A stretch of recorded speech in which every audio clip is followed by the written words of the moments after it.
Michael Chen stood outside his childhood home for the first time in 15 years. The white picket fence looked smaller than he remembered, and the old oak tree in the front yard had grown thick and tall. He pulled his jacket tighter against the cold morning air and checked his phone again.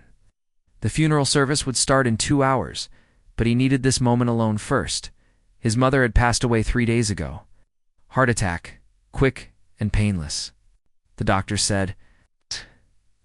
But Michael felt anything but peaceful as he walked down Maple Street. The same path he used to take to school every single day as a kid. Everything looked different, yet somehow exactly the same. The Johnsons still had their bright red mailbox. The house on the corner still had that crooked fence post. But the neighborhood felt smaller now. Like a movie set, rather than the vast world it had seemed when he was 12. Michael had become a software engineer in the city. Good job, nice apartment. But his marriage had ended badly last year. No kids, few real friends. Coming back to Millbrook felt like stepping into a time machine, bringing back memories he had tried to forget. He decided to grab coffee before the funeral. The old corner cafe was still there, though it had been renovated with modern tables and fancy lighting. As he pushed open the door, a small bell chimed overhead. The place smelled like fresh bread and coffee beans. That's when he saw her. She sat alone at a corner table, reading a book. Her hair was long and dark, falling in perfect waves over her shoulders. She wore a simple white dress that seemed to glow in the morning light streaming through the window. But it wasn't her beauty. That made Michael stop breathing for a moment. It was something else. Something familiar. She looked up from her book and smiled. Not the polite smile strangers give each other, but the warm, knowing smile of an old friend. Her eyes were the most unusual color he had ever seen. They seemed to shift between blue and green and something else entirely. "Michael," she said, standing up gracefully. Michael Chin. He stared at her, his mind racing. She looked to be in her mid-20s, maybe a bit younger. But there was something about her voice, her way of moving, that triggered memories buried deep in his mind. "I know you," he asked, though part of him already knew the answer would change everything. She walked toward him with steps that seemed to barely touch the floor. "Don't you recognize me? I'm Luna. I used to live next door to you. We were friends when we were children." Michael's hands started shaking. Luna. The name hit him like a bolt of lightning. Images flashed through his mind. A girl with the same dark hair and strange eyes. They had played together every day during the summer of 1992. She had been his best friend. His only real friend. But that was 30 years ago. "That's impossible," he whispered. "Luna would be my age now. She'd be 42. Luna tilted her head, and Michael remembered that exact same gesture from when they were kids. She used to do that when she was thinking about how to explain something complicated. "Time works differently for some people, Michael," she said softly. "Haven't you ever wondered why you never forgot me? Why you still dream about our adventures?" The coffee shop suddenly felt too small, too warm. Michael's heart was pounding so hard he could hear it in his ears. This had to be some kind of joke. Maybe someone from his past was playing a trick on him. But those eyes, those impossible, beautiful eyes that seemed to hold secrets from another world. "You're not Luna," he said. But his voice sounded weak, even to himself. She reached into her purse and pulled out something small and shiny. A silver locket. Michael's breath caught in his throat. He remembered that locket. Luna had worn it every single day when they were children. She had told him it was a gift from her family, but she had never let him see what was inside. "Do you remember the promise we made?" she asked, opening the locket. Inside was a tiny photograph of 2 children sitting by a creek. Him and Luna, age 12, arms around each other's shoulders, grinning at the camera. Michael felt dizzy. That photo had been taken the day before Luna disappeared. They had been playing in their secret hideout behind the neighborhood creek.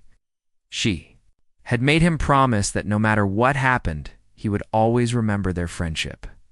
He had laughed and said of course he would. How could he forget his best friend? But Luna had looked sad that day. She had hugged him tighter than usual, and whispered something in his ear that he had never quite understood. Something about how she had to go away soon, but she would come back when he needed her most. The next morning, she was gone. Her house stood empty. When Michael asked his parents where Luna went, they looked confused. He said no one had lived in that house for years, but Michael knew better. He had memories. He had proof, or so he thought. As the days passed, everyone seemed to forget Luna had ever existed. His parents, his teachers, even the other kids at school. It was as if she had never been there at all. Michael began to wonder if he had imagined the whole thing, but now she was here, looking exactly the same as she had 30 years ago. Same face, same voice, same mysterious smile. And she was holding proof that their friendship had been real. "No, this is hard to believe," Luna said, sitting down and patting the chair beside her. "But I promised I would come back. Your mother's passing. I felt it. I knew you would need a friend." Michael sat down heavily, his legs suddenly too weak to hold him up. The rational part of his mind was screaming that this was impossible. People don't stay young for 30 years, but his heart recognized Luna instantly, and his heart had never lied to him. "How?" he managed to ask. "Some questions have complicated answers," Luna said, reaching across the table to touch his hand.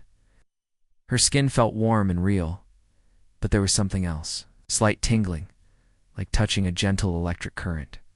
"But the important thing is that I'm here now. I've been watching over you all these years, Michael. I've been so proud of the man you've become. Watching over me?" Michael pulled his hand back, suddenly scared. "What do you mean?" Luna looked sad for a moment, and Michael remembered that expression too. She had always looked sad when she couldn't explain something fully. "Do you remember what I told you the last day we were together?" she asked. "About how I was different from other people?" Michael did remember. Luna had always been different. She knew things she shouldn't know. She could predict the weather days in advance. She never got sick or hurt, even when they played rough games. Her house was always empty, but she somehow always had food and clothes and everything she needed. "Remember," he said quietly. "I wasn't ready to tell you the whole truth then.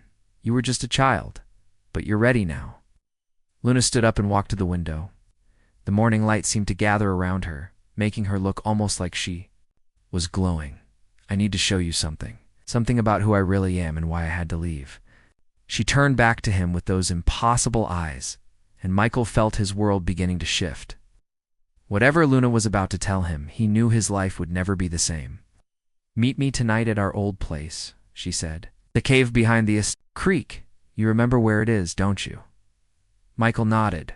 He'd never forgotten their secret hideout. Sometimes he even drove by the old creek when he visited town, just to remember what it felt like to have a real friend. "I'll be waiting," Luna said. She walked toward the door, then paused. "And Michael, thank you for never forgetting me. That means more than you know." Then she was gone, leaving Michael alone with his coffee and a million questions. He stared at the empty chair where she had been sitting, wondering if he had imagined the whole thing. But the silver locket lay on the table, real and solid and impossible.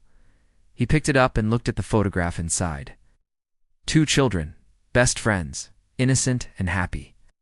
One of them had grown up to become a lonely man with a broken marriage, and a job that paid well but meant nothing. The other had somehow stayed young and beautiful and mysterious. Michael closed the locket and put it in his pocket. Tonight he would go to the creek. Tonight he would finally learn the truth about Luna, and somehow he knew that nothing would ever be the same again. Michael couldn't concentrate during his mother's funeral. People kept coming up to him, shaking his hand, telling him how sorry they were. He nodded and thanked them, but his mind was somewhere else entirely. All he could think about was Luna, sitting in that coffee shop, looking exactly the same as she had 30 years ago. After the service, he drove to his old elementary school and parked in the lot. The building looked smaller than he remembered, with fresh paint and new playground equipment. But the memories came flooding back anyway. He closed his eyes and let his mind drift back to the summer of 1992. He had been 12 years old, awkward and shy. His parents both worked long hours, so he spent most of his time alone, reading comic books or playing video games. That's when Luna appeared. One day she just showed up in the backyard next door like she had always been there. She was the most interesting person he had ever met. While other kids talked about toys and cartoons, Luna asked him deep questions about life and the universe. She wanted to know what he thought about when he looked at the stars. She asked him if he ever wondered what it would be like to live in a different world. But there were strange things about Luna that Michael had never understood. She never seemed to sleep. He would wake up in the middle of the night and see her, sitting by her bedroom window, staring out at the sky. When he asked her about it, she would just smile and say she was a night person. Luna never ate lunch at school. She said she wasn't hungry. But Michael noticed she would disappear during lunchtime and come back looking refreshed, like she had eaten something wonderful. When he asked what she had for lunch, she would change the subject. The strangest thing was how Luna seemed to know things before they happened. She would tell him to bring an umbrella on sunny days, and it would rain. She would warn him to stay away from certain places, and later he would find out something bad had happened there. Once, she told him not to ride his bike down Miller Street because he might get hurt.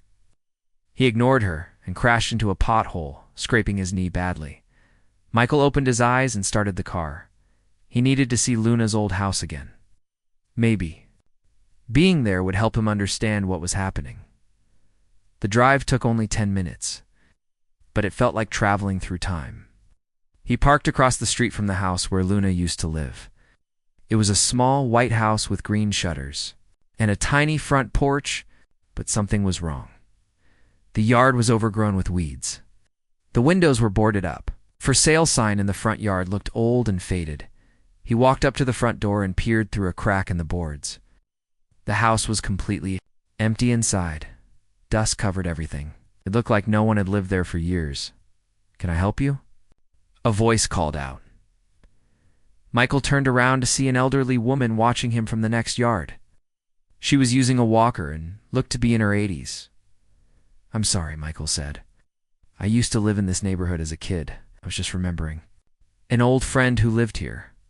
The woman's face lit up. "Oh, you must be little Michael from across the street. I'm Mrs. Rodriguez. I remember you. You used to play in your backyard all the time?" Michael smiled. "That's right. Do you remember Luna? She lived in this house. We were best friends."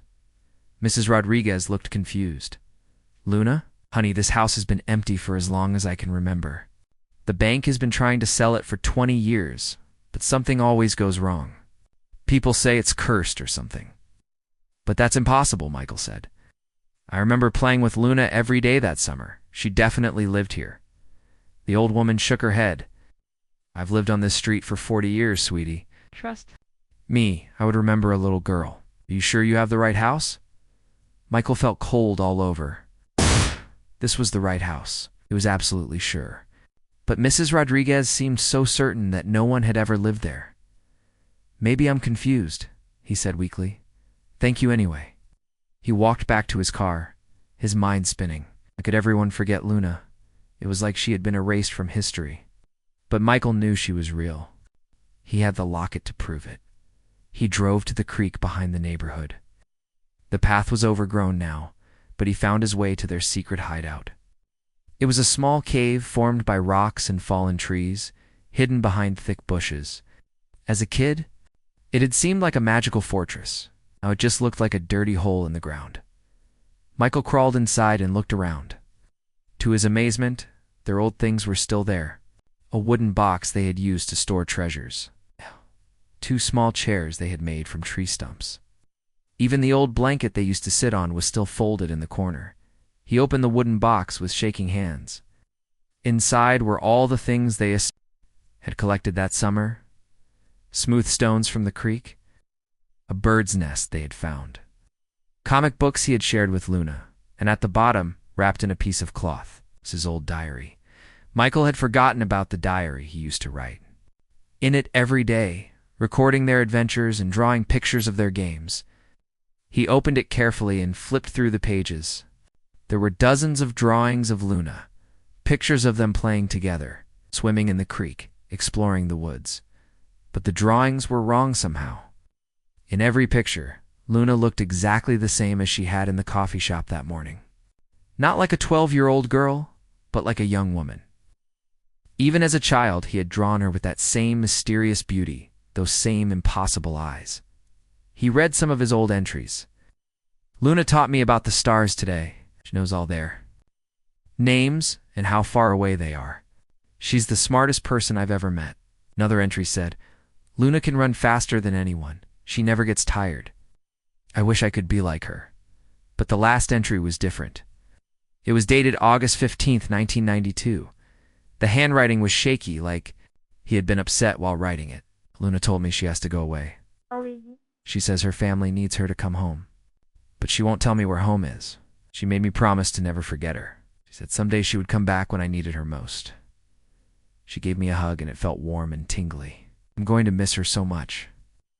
Michael closed the diary and sat in the cave for a long time. The sun was setting, painting the sky orange and pink. Soon, it would be time to meet Luna. But first, he needed to accept what his heart had always known. But his mind had refused to believe. Luna had never been an ordinary girl. She had been something else, something special. And now she was back, just like she had promised. The question was, what did she want from him? More importantly, was he ready to learn the truth about who she really was? As darkness fell, Michael heard footsteps approaching the cave. His heart started beating. Faster? Luna was coming, and his life was about to change forever. Michael waited in the cave as darkness settled over the creek. Now the sounds of the night surrounded him, crickets chirping, water flowing over rocks, leaves rustling in the breeze. He kept checking his phone, but time seemed to move impossibly slowly. Then he heard her voice, soft and musical in the darkness. Michael, are you there? I'm here, he called back, his voice shaking slightly. Luna appeared at the entrance of the cave and Michael's breath caught in his throat. She seemed to glow in the moonlight, her white dress flowing around her like water. Her eyes sparkled with that same mysterious light he remembered from childhood. You came, she said, smiling as she crawled into the cave beside him. I wasn't sure you would. I had to, Michael said. I need to understand what's happening. Mrs. Rodriguez says no one ever lived in your house. But I found my old diary. I have proof we were friends. Luna picked up the diary from where he had left it and flipped through the pages. You always were a good artist, she said, looking at his childhood drawings. Even then you saw me more clearly than anyone else? What do you mean? Luna was quiet for a moment, staring at one of the drawings. Tell me, Michael. What do you remember about my family? Michael thought hard. I don't remember ever seeing them. Your house was always quiet, but you said they traveled a lot for work. What about school? Do you remember me being in any of your classes? Question hit Michael like a cold wave. He searched his memory, but couldn't recall Luna ever being at school with him. You were homeschooled, he said. But even as he said it, he knew it sounded wrong. I was never homeschooled, Michael. Never went to school at all. I didn't need to. Luna looked directly at him with those impossible eyes. I already knew everything they could teach me. I had learned it all long before I came to this place. What are you saying? Michael whispered. Luna reached into her purse and pulled out a small device that looked like nothing he had ever seen. It was smooth and silver, about the size of a phone, but it seemed to pulse with its own internal light. I want to show you something, she said, touching the device. But you have to promise me you'll keep an open mind. The device projected an image into the air between them. Michael rubbed his eyes, thinking he was seeing things. But the image was real, a hologram floating in the darkness of the cave. The image showed a beautiful world unlike anything on Earth. Purple skies filled with 2 moons. Cities that seemed to be made of crystal and light. People who looked almost human, but with the same unusual eyes as Luna. This is my real home, Luna said softly. A place very far from here. Michael stared at the image, his mind struggling to process what he was seeing. This is impossible. This is double quotes science fiction. Fantasy. Luna smiled sadly. I know how it sounds. But Michael, haven't you always known I was different? Deep down, didn't you always suspect? Even as a child, Michael had felt like Luna was special in a way he couldn't explain. She was too smart, too graceful, too perfect. But he had never imagined this. Read on an alien. The word felt strange in his mouth. I prefer to think of myself as a visitor, Luna said.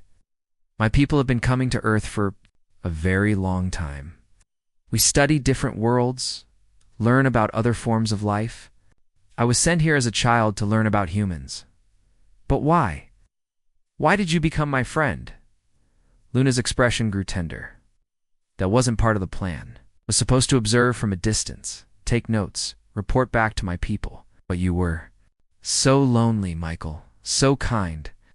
When you offered to share your comic books with me, when you showed me your secret hideout, I couldn't help myself.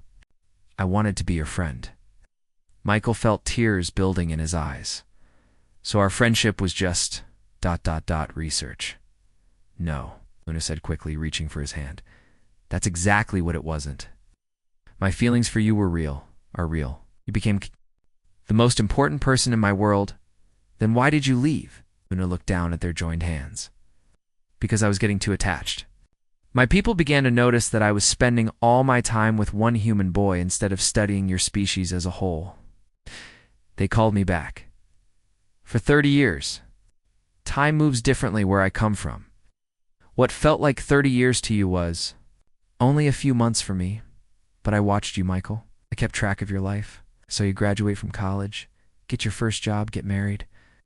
You watched me get divorced too, Michael said bitterly. I wanted to help you through that, Luna said. But I wasn't allowed to interfere. My people have strict rules about getting involved in human affairs. Then why are you here now? Luna was quiet for a long moment, because something has changed. My people are preparing to make contact with humanity. Real contact. It's not just observation, but communication. They want to establish a relationship between our worlds. Michael felt like the cave was spinning around him. Contact? Like ... first contact? Like in the movies? Not like in the movies? Luna laughed. Much more carefully, much more slowly. We don't want to frighten anyone or cause panic. But we need someone on Earth who can help us understand how humans might react. Someone who already knows about us, Michael said, understanding beginning to dawn. You were always meant to be our bridge to humanity, Michael. Our friendship wasn't an accident. You were chosen because of your open mind, your kind heart, your ability to see beyond the surface of things. Michael pulled his hand away from hers. So I was just a test subject after all. You were never just anything to me, Luna said firmly. Yes, my people hoped that our connection would be useful someday, but I chose to love you, Michael. That was my decision, not theirs. The word love hung in the air between them. Michael looked at Luna's perfect face, her glowing skin, her eyes that seemed to hold the secrets of the universe. What happens now? He asked. That depends on you, Luna said. My people want to meet with you. They want to learn about modern, human society through your eyes. But I won't force you into anything. If you want me to leave and never come back, I will. Michael thought about his empty apartment in the city, his meaningless job, his broken marriage. Then he thought about the 12-year-old boy who had found his first real friend in a mysterious girl from another world. If I say yes, he said, slowly, what would that mean for my life? It would mean adventure, Luna said. It would mean being part of something bigger than yourself. It would mean helping two worlds understand each other. And us. What would it mean for us? Luna smiled, and for the first time, Michael saw hope in her eyes. It would mean we could be together again. Really together. Not just stolen moments, but a real partnership. Michael looked around the cave where they had played as children, where they had made promises to always be friends. Outside, the world was changing. Soon humans would learn they weren't alone in the universe, and somehow he was going to be. Part of that change? Okay, he said finally. I'm in. Luna's smile lit up the entire cave. Then tomorrow, Michael Chen, your real life begins. The next morning, Michael woke up in his hotel room, feeling like he had lived through a dream. But the silver locket on his nightstand proved everything had been real. Luna was an alien, or people wanted to make contact with Earth, and somehow, he was supposed to help them. His phone buzzed with a text message from Luna. Meet me at the old water tower at noon. There's someone I want you to meet. Michael knew the water tower. It was on the hill overlooking the town, abandoned for years. As a kid, he had always wanted to climb it, but it had been too dangerous. Now, 30 years later, he was finally going to see what was up there. He arrived early and waited at the base of the tower. The morning was quiet, with only birds singing in the nearby trees. Then he heard a sound he had never heard before, a low humming that seemed to come from the sky itself. Luna appeared from behind the tower, but she wasn't alone. With her was a tall man with the same unusual eyes and perfect features. He looked to be in his 40s, with silver hair and clothes that seemed to be made of some kind of shimmering material. "Michael," Luna said, "I'd like you to meet my father, Commander Zephyr." The man stepped forward and extended his hand. When Michael shook it, he felt that same strange, tingling sensation he had experienced with Luna. "It's an honor to meet you, Michael," Zephyr said. His voice was deep and kind, but there was something powerful about it. "Luna has told me so much about you over the years, you... ... You've been watching me too?" Michael asked. "You've been watching?" "Your entire species," Zephyr said. "But Luna made sure I paid special attention to you. She believes you could be very important to our mission." Michael looked between Luna and her father. "What exactly is your mission?" Zephyr gestured toward the sky. "For centuries, my people have been studying worlds like yours. We've learned that intelligent life is rare and precious. When we find it, we try to help it grow and develop safely." "It how?" "By sharing knowledge when the time is right. By preventing wars that could destroy entire civilizations. By offering friendship to those who are ready for it." Michael felt overwhelmed. "And you think Earth is ready? Some of your people are," Zephyr said. "But others would react with fear and violence. That's why we need someone like you, someone who can help us understand which humans we can trust." Luna stepped closer to Michael. "My father wants to take you to meet the rest of our team. They're waiting in our ship." "Ship?" Michael's voice cracked. Zephyr smiled. "Don't worry. It's not what you might expect from your movies. We prefer to stay hidden." He pulled out a device similar to Luna's and pressed a few buttons. Suddenly, the air above them began to shimmer, like looking through water. Michael could see the outline of something massive floating in the sky. As the shimmering faded, a beautiful ship became visible. It was shaped like a teardrop, with smooth curves and no visible engines. It made no sound as it lowered itself to the ground. "This is incredible," Michael whispered. "Wait until you see." "The inside," Luna said, taking his hand. But before they could move toward the ship, Michael heard the sound of cars speeding up the hill. 3 black vehicles were racing toward them, kicking up clouds of dust. "We need to leave. Now," Zephyr said urgently. "What's happening?" Michael asked. "Your government?" Luna said. "They've been tracking unusual energy signatures." "They know." "We're here." The car screeched to a halt, and men in dark suits jumped out. They were carrying weapons and moving with military precision. "This is Agent Collins with the Department of Homeland Security," one of them shouted through a megaphone. "You are surrounded. Power down your aircraft and surrender immediately." Zephyr looked at Michael with serious eyes. "I'm sorry, but we have to go." Yes. "If they capture us, it could ruin everything." "What about Michael?" Luna asked. "He'll have to come with us. It's not safe for him here anymore." Michael felt panic rising in his chest. "Wait, what do you mean it's not safe? I haven't done anything wrong." "You know about us now," Zephyr explained. "Your government will want to question you. To know everything you've learned, and they won't be gentle about it." Agent Collins was walking toward them now, his weapon drawn. "Mr. Chen, step away from the subjects. You're in danger." "Not in danger," Michael called back. "These are my friends. Mr. Chen, these beings are not human. Pose a threat to national security. Come with us now and we can protect you."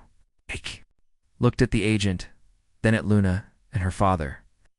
He thought about his boring life in the city, his failed marriage, his loneliness. Then he thought about the adventure Luna had promised him. "Michael," Luna said softly, "you have to choose. You can go with them and return to your old life, or you can come with us and help build a bridge between our worlds." "But if I go with you, I can never come back, can I?" "Not for a while," Zephyr admitted, "but you would be doing something important. Something that could change the future of both our species."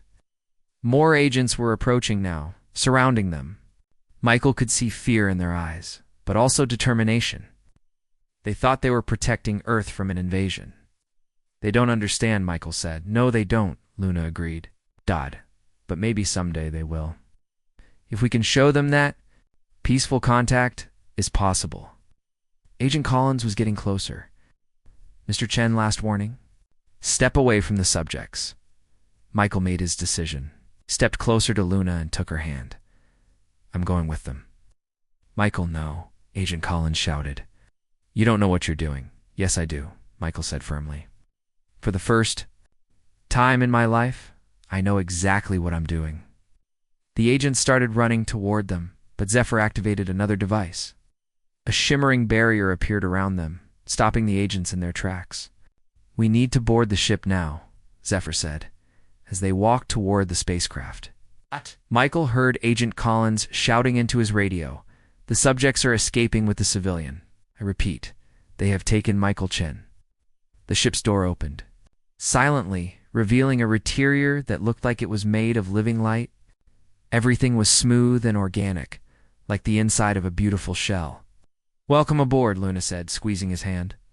Michael took one last look at the town where he had grown up, at the agents who were trying to break through the barrier, at the normal world he was leaving behind.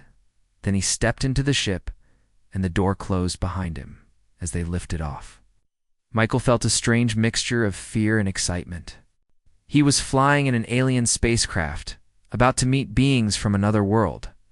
His old life was over, but a new one was just beginning. Are you ready for this? Luna asked. Michael looked at her beautiful face, her impossible eyes, and smiled. I've been ready for 30 years. The ship rose higher into the sky, carrying them toward an uncertain but amazing future. Below them, the agents watched helplessly as their chance to make first contact disappeared into the clouds. But Michael knew this wasn't the end. It was just the beginning of something much bigger than any of them could imagine. Inside the alien ship, Michael felt like he was floating in a dream. The walls glowed with soft, warm light that seemed to pulse like a heartbeat. There were no sharp edges anywhere. Everything flowed together like it had grown naturally instead of being built. It's beautiful, Michael whispered, running his hand along the smooth wall. The ship is alive, in a way, Luna explained. It responds to our thoughts and emotions. It knows we're happy to have you here. As if responding to her words, the light around them grew brighter and warmer. Michael could swear he felt the ship welcoming him. Commander Zephyr led them to a circular room with a large window that showed the Earth shrinking below them. 3 other beings were waiting there, 2 women and a man, all with the same ethereal beauty as Luna and her father. Michael Zephyr said, "These are my colleagues. Dr. Arya is our specialist in human psychology. Captain Nova commands our security team, and Professor Kai studies your planet's history." Each of them greeted Michael with warm smiles and that same strange handshake that made his skin tingle. They treated him like an honored guest rather than a prisoner, which helped calm his nerves. "We've been looking forward to meeting you," Dr. Arya said. "Luna has told us so much about human emotions and relationships through her friendship with you." "You mean I've been a research subject this whole time?" Michael asked, still struggling with this idea. "Not a subject," Professor Kai corrected. "Gently, a teacher. Everything Luna learned from you has helped us understand your species better." Captain Nova stepped forward. "But now we have a problem. Your government knows about us. They'll be looking for you and for our ship." "What does that mean?" Michael asked. Zephyr activated a holographic display that showed the Earth below them. Red dots were appearing all over the planet, military bases, radar installations, aircraft, scrambling to search for them.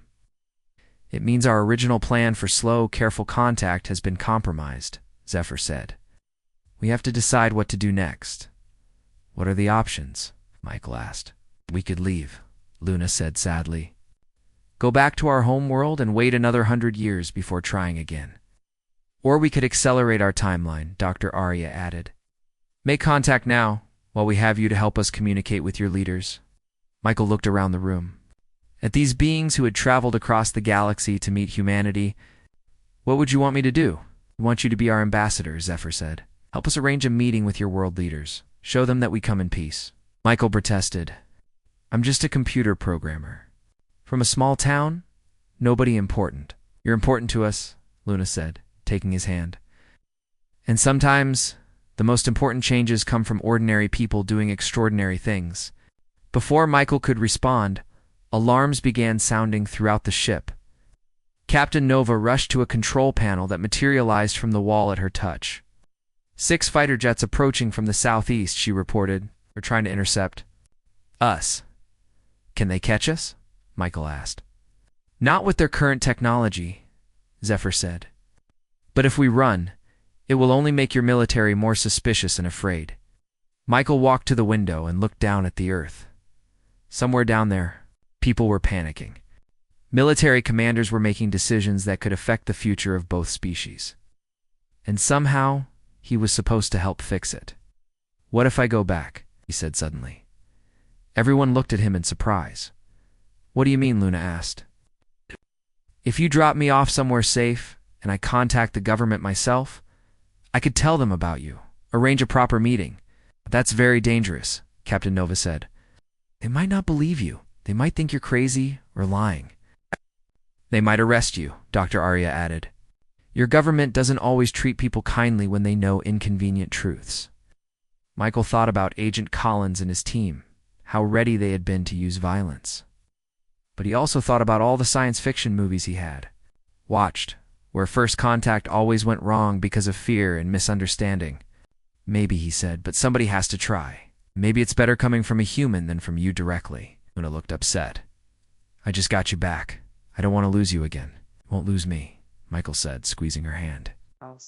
This is just the beginning. Zephyr studied Michael's face for a long moment. You understand this could be very dangerous for you personally? I understand. But this is bigger than just me, isn't it? This is about the future of 2 worlds. The commander smiled. Luna chose well when she chose you as a friend. They spent the next hour planning. Michael would be dropped off near Washington, D.C., where he would contact the media and the government. The aliens would wait in orbit, ready to make formal contact. Once Michael had prepared the way, how will I prove I'm telling the truth? Michael asked. Luna handed him a small device that looked like a crystal. This will let you communicate with us. It will also display holograms and translate languages. That should be proof enough. And if things go wrong, then we'll come get you, Captain Nova said firmly. We don't abandon our friends. As the ship descended toward Earth, Michael felt a strange mix of fear and excitement. He was about to become the first human ambassador to an alien civilization. It was terrifying and amazing at the same time. The ship landed in a forest clearing. Outside Washington, D.C., as Michael prepared to leave, Luna walked with him to the exit. I'm proud of you, she said. You're being very brave. I'm scared, Michael admitted. Good. That means you understand how important this is. Luna reached up and kissed his cheek. No matter what happens, remember that you're not alone.